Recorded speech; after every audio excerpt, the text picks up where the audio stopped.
आहात आपल्या हक्काचं चॅनल, आपली बातमी आपलं चॅनल वन भारत। कल्याणमध्ये वालीबीर रोड परिसरात महावितरणचा अतिशय धक्कादायक गलथान कारभार समोर आला आहे। येथील रहिवासी युसुफ मेहमान यांचं केवळ 670 रुपये वीज बिल थकीत असताना महावितरणनं वीज पुरवठा खंडित केला आहे। 670 रुपये बिल भरल्यानंतर 24 तास उलटूनही वीज पुरवठा सुरळीत केला गेला नाही। त्या घरात 80 वर्षांची आजीबाई आणि त्यांचा मतिमंद मुलगा आहे आणि 24 तासापासून दोघेही अंधारात आहेत। बिल भरलं नाही म्हणून पुरवठा खंडित करण्यात आलेला आहे। बिल भरल्यानंतर 24 तासानंतरही पुरवठा सुरळीत केला नाही, त्यामुळे या अधिकाऱ्यांच्या विरोधात कारवाई करणार असा प्रश्न युसुफ मेमन यांनी उपस्थित केला आहे। माझं नाव युसुफ मेमन आहे। माझ्या आईच्या घरी 2 दिवस झाले लाईट नाही।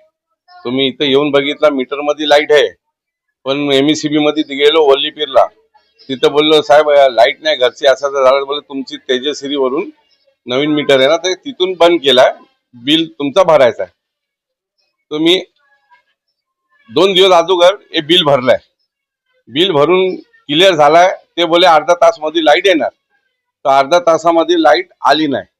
मग परत मी गेलो वल्लीपीरला MECB ऑफिसला गेलो, तिथं सांगितलं साहेब लाईट नाही चालू झाली, 10 मिनिटात येतो। असा करून पूर्ण दिवस गेला। माझी आई अंधेऱ्यामध्ये आहे, भाव अपंग आहे, पागल आहे, आईची वय 80 वर्ष आहे।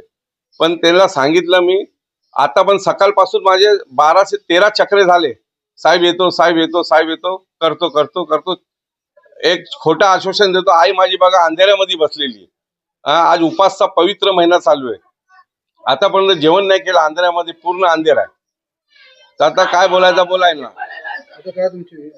आमची मागणी काय, बिल भरून पण लाईट चालू काय नाही करत आहे, काय प्रॉब्लेम आहे त्यांना तेच मी बोललो, विचारत होते, एकावर ढकलतात ते लोक बोलतात मी साहेबांना सांगितलंय, साहेब बोलते 10 मिनिटात माणसं पाठवतात। आज 2 दिवस झाले, आतापर्यंत 10 मिनिटं आले नाही।